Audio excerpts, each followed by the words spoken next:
धरती से चांद की दूरी लगभग 3,84,400 किलोमीटर है। पृथ्वी से चांद तक पहुंचने में सबसे कम समय 4 दिन अमेरिका को लगा है। वहीं अगर हम चंद्रयान के रास्ते से चांद पर जाते हैं तो लगभग 40 दिन का समय लगेगा। अगर ये मानकर चले कि हम अमेरिकी स्पेसक्राफ्ट में बैठकर चांद पर जा रहे हैं तो हमें वहां पहुंचने में 4 दिन का समय लगेगा। 4 दिन बाद हम चांद की जमीन पर होंगे। चांद की जमीन पर उतरने के बाद जो हमें सबसे पहले दिखेगा वो है चांद की जमीन। आपको चांद की जमीन उबड़ खाबड़ नजर आएगी। चांद की जमीन पर हर तरफ आपको बड़े बड़े गड्ढे दिखाई देंगे। जब आप चांद की जमीन पर खड़े होकर ऊपर की ओर देखेंगे तो आपको हमारा खूबसूरत ग्रह पृथ्वी नजर आएगा, जिसमें आपको पृथ्वी साफ साफ अपने अक्ष पर घूर्णन करती हुई नजर आएगी, लेकिन आसमान में हमेशा उसकी स्थिरता बनाए रखेगी। अर्थात चांद पर खड़े होकर पृथ्वी को कई वर्षों से अगर हम निहारते रहे तो वह अपनी जगह से टस से मस नहीं होगी।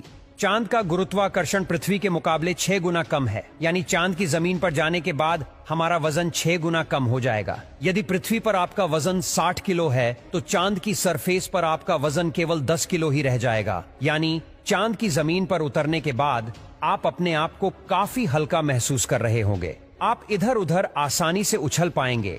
इसी कारण नील आर्मस्ट्रांग जब चांद पर चल रहे थे तब उछल उछल कर चल रहे थे, क्योंकि चांद पर पृथ्वी की तरह चल पाना संभव नहीं है। चांद की सतह पर नील आर्मस्ट्रांग और उनके साथियों के कदमों के निशान आज भी मौजूद है, क्योंकि वहां पर हवा न होने की वजह से वह निशान मिटा नहीं है। फिर थोड़ा चलने के बाद जब आप चांद पर इधर उधर देखोगे तो आपको बहुत सारा कचरा पेपर, बहुत सारे क्षतिग्रस्त सैटेलाइट और बैग्जा मिलेंगे। ये सारा कचरा हम इंसान ने ही फैलाया है। ये कचरा इतना ज्यादा है कि 5 ट्रक भर सकते हैं। चांद पर कचरा और ये पेपर अंतरिक्ष यात्रियों ने फेंके थे, जिसमें उनकी मानव मूत्र और उल्टियां है। अब आप चांद की जमीन पर खड़े हैं तो आपको सबसे ज्यादा खतरा आसमानी मौत का है। चांद का गुरुत्वाकर्षण कम होने की वजह से इसके पास कोई भी वायुमंडल मौजूद नहीं है।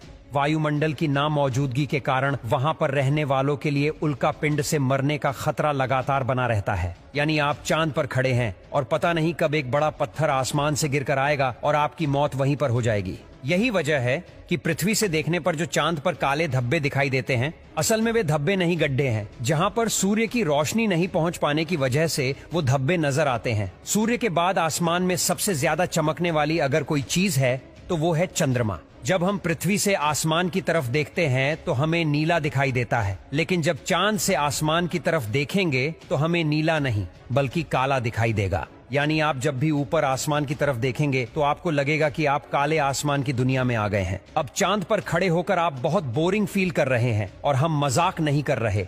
अमेरिकी अंतरिक्ष एजेंसी नासा ने वर्ल्ड रिकॉर्ड में अपना नाम दर्ज करवाते हुए चांद पर वाईफाई की सुविधा उपलब्ध करा दी है, जो कि 3 MBPS तक इंटरनेट स्पीड देता है। यानी आप आराम से चांद पर इंटरनेट चलाकर अपना एंटरटेनमेंट कर सकते हैं। अब आपका मन कर रहा है इंटरनेट तो बहुत हुआ, अब चांद से मैं पृथ्वी पर अपने घर फोन करके बात करता हूँ। आपने फोन मिलाया, फोन लग भी गया, लेकिन ये क्या आप बोल रहे हैं? लेकिन आपकी आवाज मुंह से बाहर नहीं आ रही है। जी हाँ, ये सच है। चांद पर आप कितना भी जोर से चिल्ला लें, आपकी आवाज मुंह से बाहर नहीं आएगी। धरती पर वायु की हमेशा हर जगह उपस्थिति रहती है, लेकिन चंद्रमा का अपना कोई वायुमंडल नहीं है, इसलिए वहां पर ध्वनि तरंगों का संचरण सामान्य रूप से संभव नहीं है। यदि आप चंद्रमा पर किसी को पुकार कर बुलाना चाहेंगे तो उस तक आपकी आवाज नहीं पहुंच पाएगी।